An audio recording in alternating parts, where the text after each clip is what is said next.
This next move could unlock the Rockets as free agency looms. GM Rafael could make a key free agency pickup that will add a lot of depth to this Houston Rockets roster heading into next season. And in this video, we're going to break down what that looks like and how it could help our team in the 2025-2026 NBA year. Hello, everybody. Welcome to Rockets Digest, where we break down the latest news, rumors, and updates regarding your H-Town team. I am Donovan Ricondo, and thank you guys so much. We have officially crossed the 1,500 subscriber mark. We did it. Thank you guys so very much. And if you are not yet subscribed to this channel, what are you waiting for? We're covering all Houston Rockets content throughout the entire off season.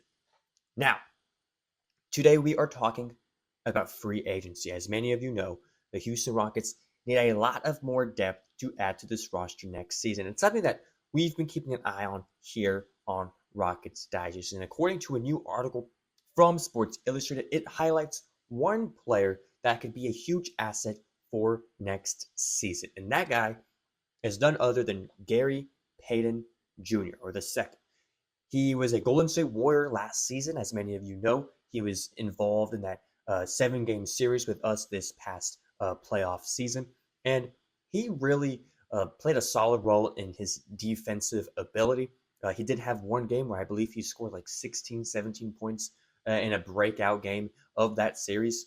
And so this is a guy who is a free agent this year and could go to practically any team that wants him. He's very, very known for his defense. His defensive ability is second to none, which is something that Ime Udoka prides himself on and prides this team on.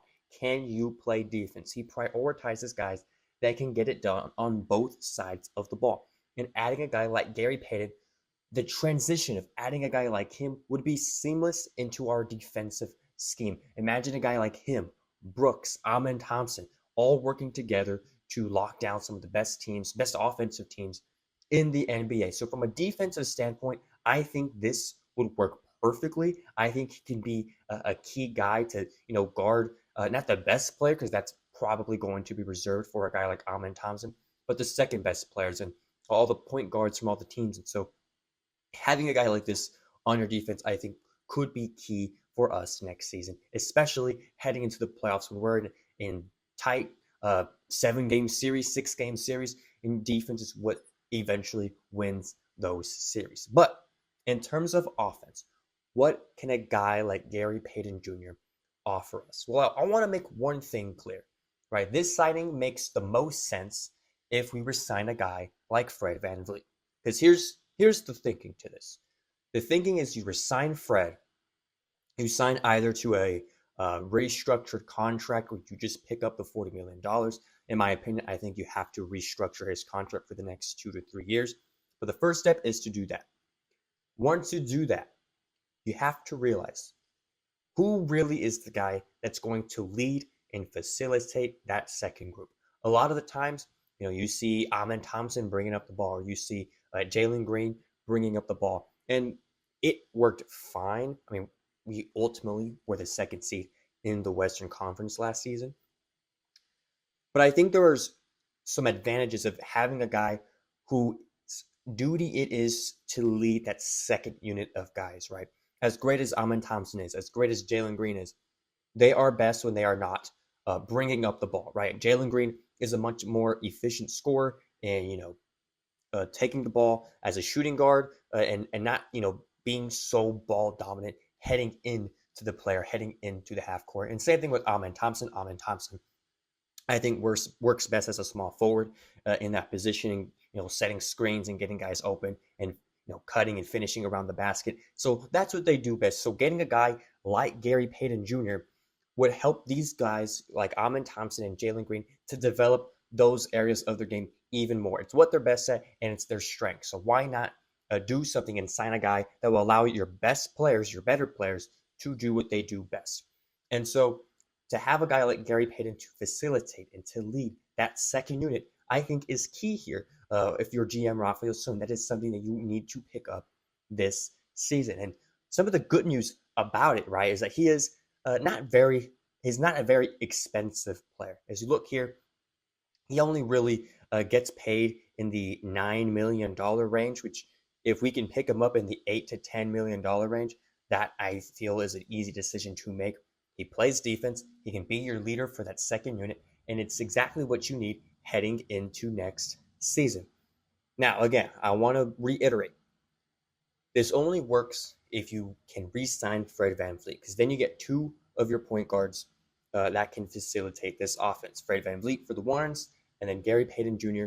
for the twos. And so that is essentially the point that I'm trying to make, to have that guy to be able to take over certain responsibilities so your other players can do what they do best. Now, there is some limits to Gary Payton's game offensively, right? He's not the most pure scorer. He's not like a VanVleet who's going to get you like 14, 15 points a game. 6.5 points per game, 3 rebounds, 1.3 assists, 0.3 blocks, 0.8 steals. The Warriors did not use him very much, especially throughout the playoffs. He is 32 years old. He's been in the league for 8 total years. And that has had an effect on him, right? He has had some injuries in the past few years, something with his thumb this year, some knee stuff, a lot of plethora of injuries. And so those are some of the things to look out for in signing a guy like Gary Payton Jr. That's why, in my opinion, if you can sign this guy for, less than the $9 million that you see here, I think it makes a little bit more sense. Anything over 10, in my opinion, is too much. And so if it fits within the budget, I feel like this is a guy you can easily go out for. Again, his defense is second to none. It runs in his family DNA, with his father being Gary Payton, the glove. And so there's upsides in terms of that. And so just to be clear, this isn't the shooter that we need. We're still going to acquire a shooter at some point. But we do need, in my opinion, we still need a facilitator for that second unit. This is a very tight roster, or tight lineup. 8 guys that Ime Udoka essentially used, sometimes 9, especially in that playoff series against the Warriors. And so this will just expand that unit a little more. He doesn't have to play, 25 minutes a game, 30 minutes a game. He is playing the necessary minutes to give a guy like Fred VanVleet rest, to be able to get Amen Thompson and Jalen Green to do what they do best and not be the ball handlers heading up into the half court. And so to get a guy like him, I think offers some advantages to this team. The main one being defense. Again, he is 32 years old, but I do think he offers some value. He can be, like the Caruso for this team, the way Caruso is for the Oklahoma City Thunder, or the Derek White to the Boston Celtics, a guy that comes off the bench, or Derek White doesn't come off the bench, but guys that can give a spark and give some NBA leadership. He's technically won an NBA championship with the Warriors, and so he can give that veteran leadership, give that spark to this team that he has been able to do with the Golden State Warriors. As you saw with that Game 5, I believe he had like 16 points, kind of helped tip the edge in terms of the Warriors' favor in that game. And so he can go off for moments like that. And so in my belief, if the money makes sense, right, if you're not paying so much or too much for this guy, I think you should sign him. I think he would be a great fit in terms of the defense and a great fit for that second unit. Let me know in the comments, what do you think? Should we sign a guy like Gary Payton Jr. if the money is right? Or is there someone else out there that you think we should go after? This has been Rockets Digest. Thank you guys so much for joining me again. Thank you guys so much for getting us to our 1,500 subscriber mark. We very much appreciate it. And if you haven't done so already, hit that follow button or hit that subscribe button below. Thank you guys very much. We'll see you next time on Rockets Digest.